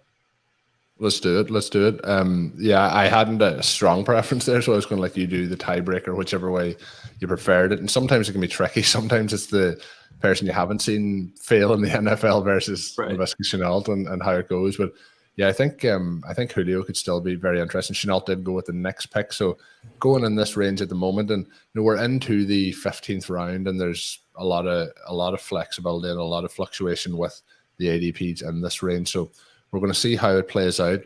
See if any of these guys that we're interested in do get back to us. There's a lot of guys still there, like even somebody like Devontae Parker, who obviously moved to the Patriots over the last couple of days. Odell Beckham is still there.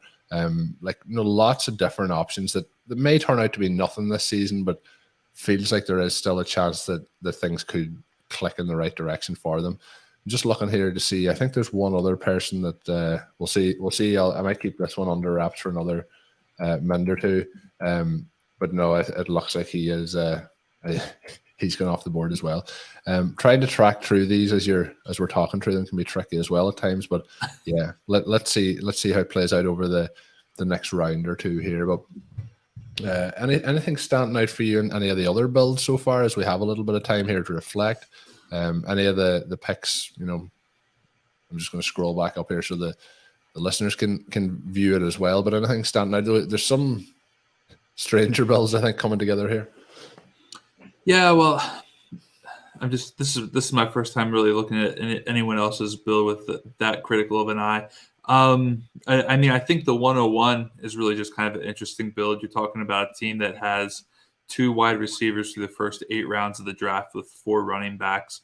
That could lend its way to some tough sledding. I think at some point in time, the teams I think that I really like, I actually like Muzio's teams a little bit here out of the 108. Justin Jefferson, we debated taking him at the 104. He slipped all the way to 108. He got him.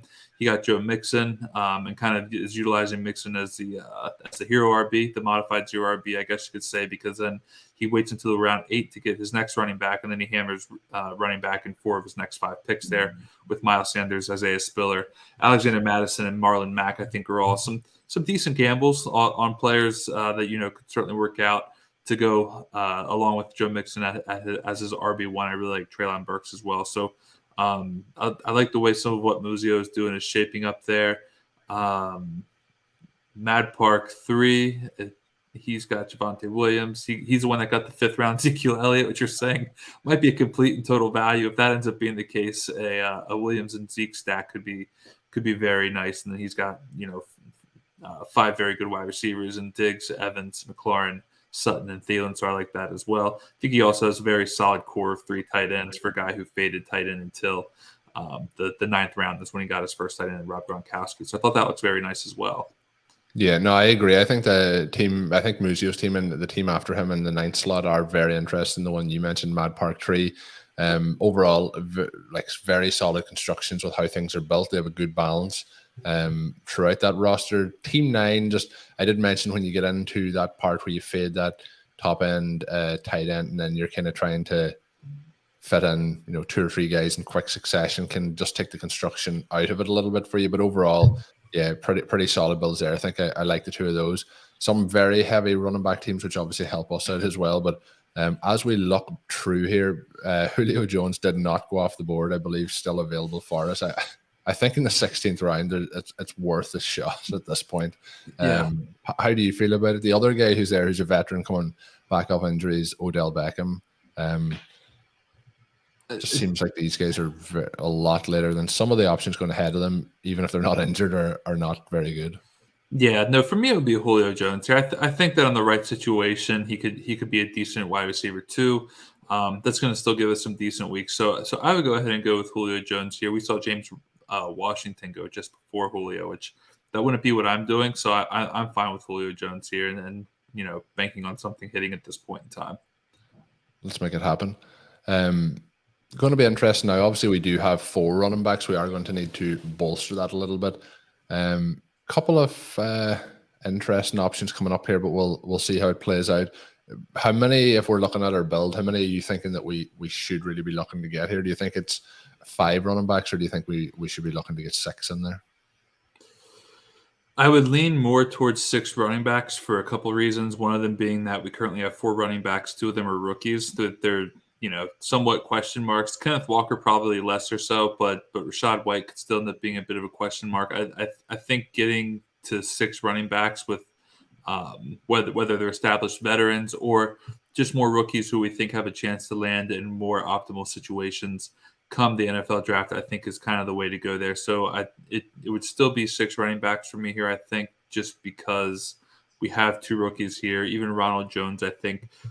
I like Ronald Jones. I think Ronald Jones could end up being the starter come week 1 for Kansas City. I'm not sure that at any point in time right now, Kansas City feels like they need to stick with CEH. But we're back on the clock here. So do we want to go running back here? Do we want to go someone like an OBJ? We've got 3 picks left. We have 4 picks left to make. I think we also need a 3rd tight end. Am I incorrect on that? We still need a 3rd tight end as well. Yeah. So I don't know about the 3rd tight end, but I do think we should go running back here. And the options I have are Kenyon Drake, Deontay Foreman, Kyron Williams, and probably then Tyler Algier, 2 of those being rookies. Leave it open to you as to which one you prefer to give the edge to. Man, it gets ugly out here quickly. For me, it would be Kenyon Drake.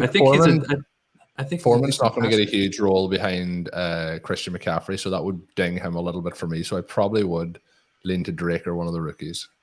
Yeah, let's go with Kenyon Drake. I went ahead and just selected him. I'm with you on the Foreman take. I think he's going to have tough room to run. I'm not sure that we can even completely rule out Chuba Hubbard having a role if Christian McCaffrey were to go down.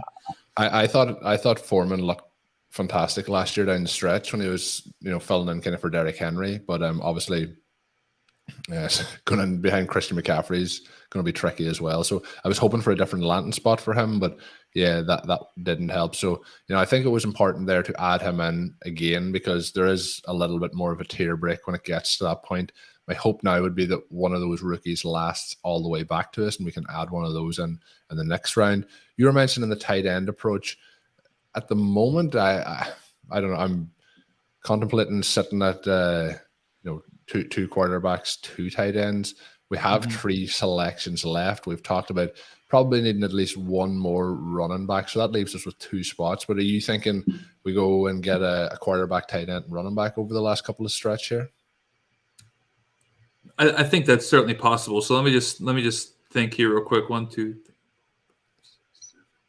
So we have 8 wide receivers. I think we could probably mutually agree we don't necessarily need a 9th wide receiver. We can probably sit on 8 wide receivers. Would you agree with that? Yeah, I think that's pretty fair. Yeah, I think we have flexibility here, but it's just depending on how strongly you feel about which direction we want to go. Looking at tight end at the moment, like Trey McBride's there, obviously the rookie tight end. We don't know where he's going to land, but he would be the rookie option if we go for him. But we look down through the rest of the list here. I don't see a name. It's Adam Troutman, Mo Ali Cox, Johnny Smith, OJ Howard, Cameron Brate, Harrison Bryant, Donald Parham, Jared Cook. There's not options there that are really of any interest to me. Is there any tight ends there that you're looking at and saying, yeah, let's try and add him in? Probably for me, outside of Trey McBride, who I think he'll be fine, but I don't know if he's going to have year 1 upside.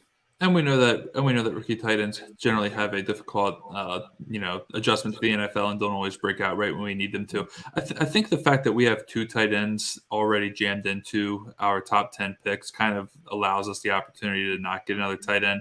It would be nice, I guess, to maybe from a luxury standpoint to have that 3rd tight end, but if something happens with these guys, if TJ Hawkinson goes down, we have a top 4 pick that's out, and we kind of burnt that. I don't know that any of these guys are going to adequately supplement that tight end. It's just kind of looking at essentially what we're drafting as a body to fill a vacated spot if someone goes down. So I don't think we need to go with 3rd tight end if we don't want to do that. And even if we did, we can take a guy late in the last round if we want to address the running back and quarterback situation with some of our earlier remaining picks. But I think for now we could probably say that we're okay with tight end and just see what happens. But a couple running backs who I do like here, I went ahead and added one who we could probably take close to the last round if we wanted to. I'm just looking to see a couple other guys. Yeah, well, if you're looking at the guy who I think it is, I'll just say it. It's Missouri's Tyler Beatty. I think Tyler Beatty has a chance to maybe be very. But solo, you're just by yourself. You're gonna rise his ADP. You did make the pitch for him when you drafted me and Sean as well, and since that his ADP has already risen. So yeah, I think there's three rookies that are going to come up here, and I guess we can mention them. It's Kyron Williams, Tyler Algier, and then Tyler Beatty, and then we're looking pretty much rookies all the way here at this point at quarterback, tight end, and running back. Looking through the veterans, if we're looking at, I know we're talking running backs, we'll bounce back to that, but we're looking at the likes of Jared Goff, Marcus Mariota, Baker Mayfield, Jimmy Garoppolo. Drew Lock is probably, like, out of them options, maybe the most preferable, which is showing how those options are playing out. And then I think you have to look to the rookies and the upside. When we look then at the running back position again, it's Chuba Hubbard, who you mentioned, is there. Zach Moss is there. Rex Burkhead's there. I think again we have to be looking towards the rookies as well there. So we are back on the clock. So I want to let you make your pitch as to which way you feel that we should lean here. All right. So we know we're not going tight end. We know we're not going wide receiver. If we wanted to go with quarterback here, I would probably be leaning at this point in time with Kenny Pickett. I think I'm out on all the veterans here at this point in time. I'd rather go with a little bit of an unknown upside kind of guy. So Kenny Pickett would probably be my guy there. He has potential to be the first quarterback off the board. If I'm looking at running back, Kyron Williams in that really slow 40 time scares me off. I think Pierre Strong is an interesting rookie. But then we also have a couple vets who are probably actually RB2s on their teams right now who could fall into a role that we're not adjusting for right now. So can we go Pickett just because of time constraints, and then we'll work our way back? Yeah, do you mean because we have 4 seconds left? Does time constraints? Yeah, that would tend to be a time constraint. I'm working my way through it. So we landed on the. We're just getting into like preseason form at this point. Yeah. This is only our second time doing one of these together, so it takes a second. But I don't think a 3 quarterback build is bad here. Like I said, at this point in time, if we did it, I thought that would be appropriate to wait until the later rounds to get somebody, who probably has a chance to be a starter right away, but is one of those rookies, but that's, an unknown that is currently suppressing his price. Kenny Pickett's ADP is going to rise in all likelihood the second he gets drafted by a team. He's not going to be 18th round value all season. So we get him here and we see what happens. And best case scenario for us, he's better than Ryan Tannehill, and if something happens to Aaron Rodgers, Kenny Pickett ends up being a value. Worst case scenario, Aaron Rodgers is healthy, and we use the 18th round pick on a quarterback we didn't really need, which I think is probably okay in this situation.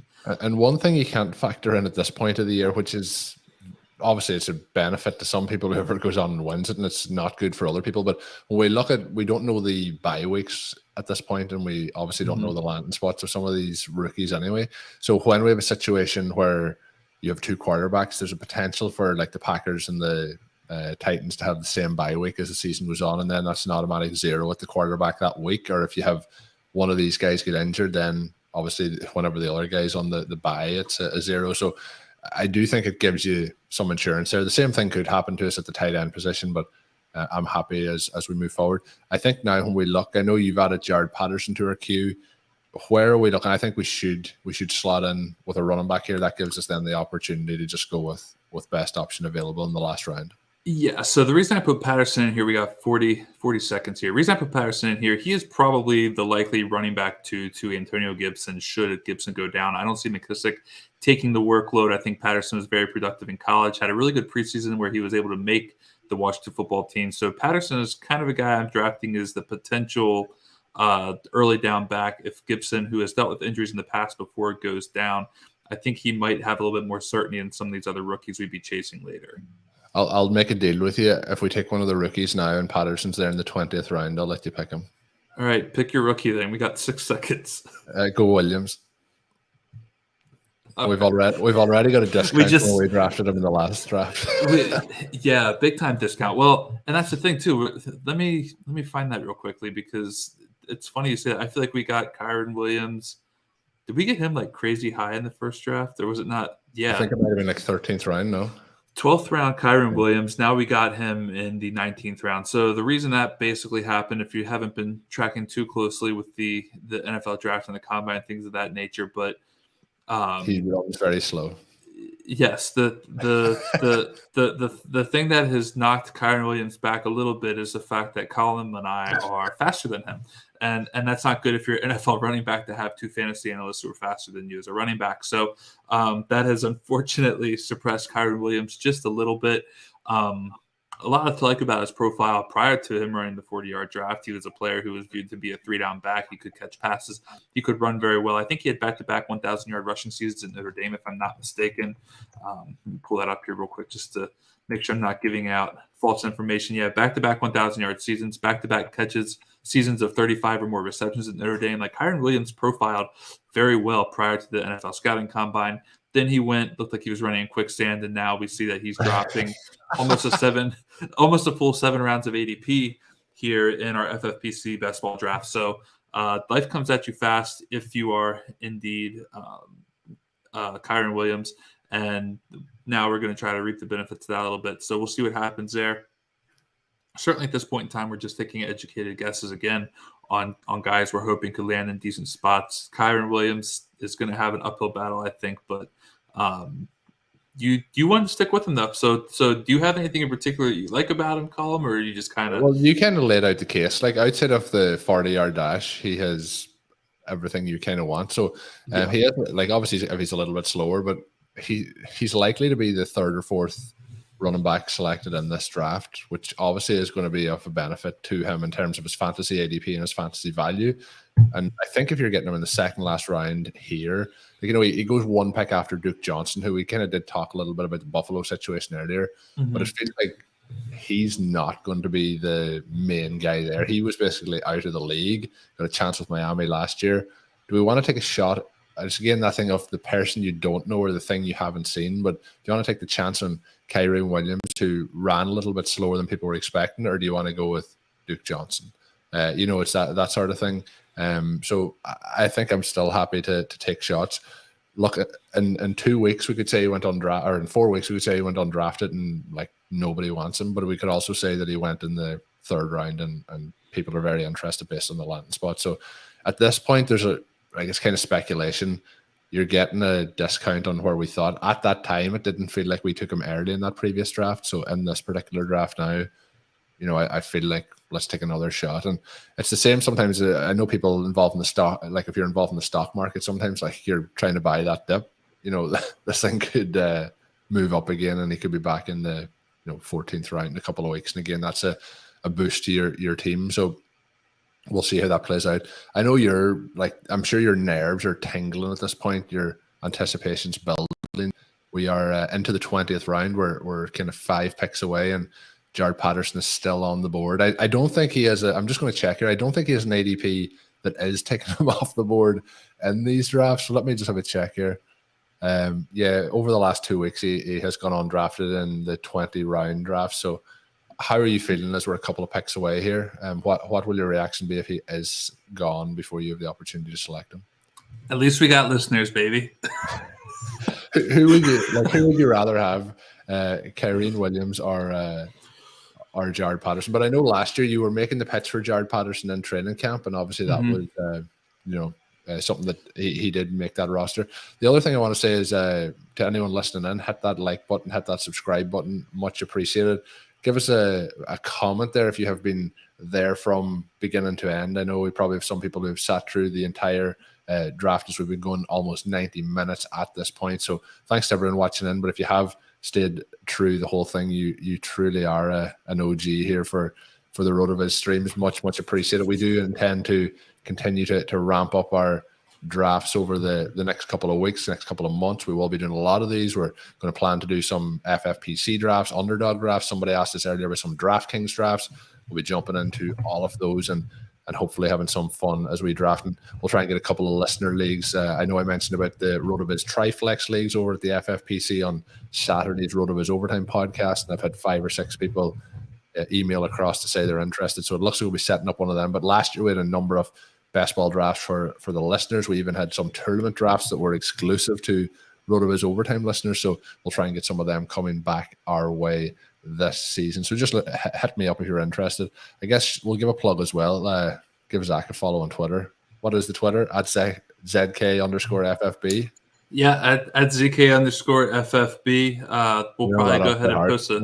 It's the only thing I know by heart. I don't even know my own phone number.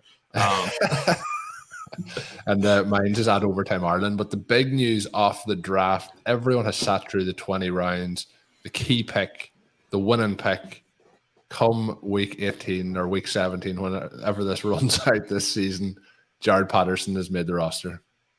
He has made the roster. He got on the roster. One of my favorite Jared Patterson memories from last season has Jared Patterson any favorite Jared Patterson memories? My favorite Jared Patterson memory indirectly involves Jared Patterson. When I mentioned on Twitter that if Antonio Gibson were to go down with the injury, it's not going to be J.D. McKissick seeing the lion's share of the carries. It's going to be Jared Patterson. And J.D. McKissick, apparently a searcher of his own name on Twitter, found it and liked it. And and that was fun. I don't know if he liked it because he was saying, like, yeah, you're right, But I'm a big Jared Patterson guy. I mean, he was a producer at University of Buffalo, had some absolutely crazy games, tons of touchdowns. I don't know that Washington's going to do a whole lot to address its running back situation this offseason in the draft. So assuming that it's going to be Gibson, McKissick, Patterson, if something happens that goes down, it's going to be Patterson. I think seeing the at least the early down work with McKissick maybe working in on the pass catching role. So I would say if you doubt Jared Patterson, say what you want. It's a long season. Let's see how it unfolds. It is a long season, but we'll jump back. We have our draft. We'll do a quick review here, Zach, off the draft board, but we'll jump back into it. But no, a lot of fun wrapping through that. It is a quick hour and a half. It is nice when you have that 60-minute timer. It allows us a little bit more time to kind of talk through. It's not as rushed, the 30-second clock. The other thing that's nice is if you have that pick between 4 and 8, if you are trying, anyone that's trying to do a live stream and you're drafting, it is nice to have that little bit of breathing room between picks when you're at the turn or you're at the 102, 111, those sort of picks. It's pretty rapid fire. But when we look at the roster, I'll call through it. We did go Jamar Chase at 104, AJ Brown, T. Higgins, T.Y. Hawkinson, Elijah Moore. I don't think we could be much happier than how that really did play out for us there. I think we pretty much got all the guys that we were targeting. The only player that you had mentioned that we didn't get then was Patrick Mahomes, was somebody who you mentioned in the 4th round, but then the 5th round he was gone. We took Elijah Moore, Kenneth Walker, AJ Dillon, both our running backs to set things up, Aaron Rodgers, Albert Okwuegbunam. Then we had Rondell Moore, Ryan Tannehill, Ronald Jones, Rashad White, then Jamison Crowder, Skye Moore, Julio Jones. So a couple of veterans to go with some rookies there at that point. And then we have Kenyon Drake, Kenny Pickett, and we have Kyron Williams, and we had the key piece then at the end, and Jared Patterson. But looking through it, I think we have a good blend of age. We have the vets in there. We have, people going into their 2nd year. We also have those rookies. So I think there's a lot of balance in the team, and then across positions pretty balanced as well. So the only thing I guess that we didn't get that you had mentioned is a 3rd tight end. So how are you feeling about that roster overall? Overall, I like our roster. I mean, we didn't get the 3rd tight end, but I think the one thing that's important to remember when you're drafting best ball is to somewhat map out the scenario in which your team either wins or loses in this thing. And that's going to be part of it is knowing that based on how you're investing your draft capital, trying to shore up those players behind said pick is essentially kind of a bet against yourself if something doesn't work out. In our case, we took 2 tight ends and with our first 10 picks, and Albert O, and I'm sorry, I'm blanking on the other one right now. Who was it? Albert O. TJ Hawkinson. And TJ Hawkinson. So we got Hawkinson and Albert O, 2 picks, both in the top 10. The reason we take these guys is because we think that they're going to end up being very good players at the position. Probably hopefully we're drafting 2 top 12 tight ends. Really, in a perfect world, you don't even want to be top 12. You want to be higher than that because it's a position that doesn't offer a lot. So we might be trying to draft for, these guys. Hopefully they're going to be top 6 or better, which may be a little bit bold for Alberto, but I don't think it's out of the question once we see how he starts working with Russell Wilson a little bit. So trying to shore up those tight end positions late in the draft, it feels kind of like an empty pick because it's probably not going to yield much of a result. And then on top of that, if they are making your lineup, it's probably because something didn't happen with one of your top 10 picks, which may or may not, end well for you to begin with. So I'm fine with only going 2 tight ends. It's certainly not something I'm doing a whole lot of. I think usually I am going with 3 tight ends. Just because the FFPC leagues do offer that tight end premium scoring, which makes, for interesting case for getting that guy you think may have some sneaky upside who has fallen a bit. But we don't really know a lot about some of the guys who are hanging around late, or there's not a lot of justifiable reason to really like them and invest a pick on that spot right now. So the fact that we have 2 top 10 tight ends in terms of draft capital, I think is fine right now. Like we get our tight ends, we put them in there, we hope for the best, and we address situations that we think maybe have a greater weakness. In our case, it was running back, obviously being 0 RB, and we build up a good running back core that is going to center on Jared Patterson, which is really nice. So, so when you have Jared Patterson, you can't fail. Yeah, no, I would have to agree there. That's the key pick. The other thing I would mention as we go through it, I think overall, like there's a couple of tweaks we potentially could have made, but I'm pretty happy. You know, you mentioned the one thing there is kind of, and for anyone that hasn't checked out the series last year that myself and Zach did, the RotoViz Best Ball podcast, check that out on its own feed. But we are posting those shows again. They are evergreen shows.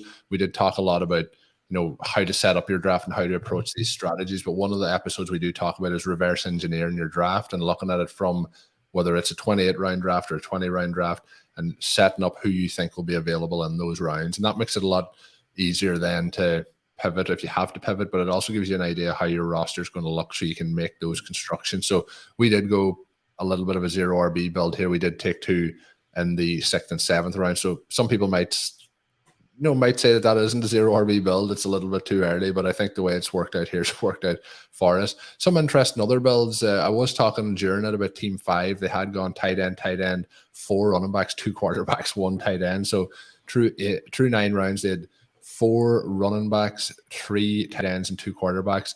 But they only took 1 running back after the 9th round, and they took 10 wide receivers. So they went Olave, Melvin Gordon, Jameson Williams, Corey Davis, Christian Watson, Laviska Shenault, James Washington, Odell Beckham, Kendrick Bourne, Braxton Berrios, Zay Jones. So they done a kind of a reverse 0 RB draft, if you want to call it that, but an interesting build. But the one thing I do like about it is they went in, it appears, with a strategy. That doesn't look like something that was built on the fly. That looks like something that they had intended to do from the outset. And I'm always looking at roster constructions and how people may have intended to go with that build. And I'm very intrigued by that build overall to see how it plays out. So I think overall we were in a draft room here. We didn't mention at the start, quite a strong draft room, you know, an FFPC circle. So it was a good challenge and I really enjoyed doing that draft, but very pleased with how it has played out. I will give a plug as we get ready to wrap up today's show. Make sure you do check out the RotoViz Best Ball podcast. We will have a lot more content coming your way from best ball perspective. When there is best ball content on the other podcast as well, like Stealing Bananas, if you head on over to the RotoViz Best Ball podcast feed at the moment, you'll see Friday Stealing Bananas is the first part of a best ball draft that Sean Siegel and Ben Gretsch did over the last couple of days. Part 2 of that will go up then on Stealing Bananas, but it'll also go up on the best ball feed. So subscribe to the best ball feed. That is the RotoViz Best Ball show. And then, of course, we'll have some drafts coming your way over here on YouTube as well. So thank you for everyone who did tune in, stayed along, listened in. Hopefully you have enjoyed it. If you're listening in after the fact and you've got to this point, if you're listening right now and you've got to this point, you've been with us for an hour and 40 minutes, we really do appreciate your time and tuning in. Any feedback you have for us on how to improve the shows, what drafts you'd like to see us, do you want us to see more FFPC drafts, do you want to see underdog drafts, what do you want to see? Put it in the comments section, let us know. You can grade the draft as well. How did our draft board go? Did you think it was terrible? Did you think it was good? Give us a grade. Drop it in the comments below. What picks would you have changed? And I will be reading those comments then, and I'll reply to them as well, give you some thoughts on them. And maybe even some of those might lead to conversation points in some of our upcoming RotoViz podcasts as well. So thank you very much for everyone who listened in. Make sure, again, you check out Zach on Twitter at ZK_FFB. You can follow me at RotoViz Overtime. And that is probably what we're going to wrap things up on. But Zach, anything you want to add in before we close it off here? No, thanks to everyone for sticking with us. It was a long episode. We got through it, and we're $25,000 richer this time next year. So, yeah, that's the hope. Hopefully, it's a good draft. Hopefully people are streaming. Hopefully people are streaming this in let's say January 2023, and they're like, these guys, they were on point with that Jared Patterson pick. How did they get Jared Patterson in the 20th round after he scores 4 touchdowns on week 15? I'm just outside of DC. I got the boots on the ground takes. I know what's happening here in our nation's capital, and it is in fact an eventual Jared Patterson season. So it's just around the corner. Take my I guess I said that Rojo might have that breakout. I give him 30% chance of the breakout in KC. So I don't know. A Jared Patterson breakout may still be more optimistic, but we'll close it off there. Thank you everyone for tuning in. We'll be back with some more shows in the coming days, but subscribe to the channel, hit that like button, and we'll talk to you soon.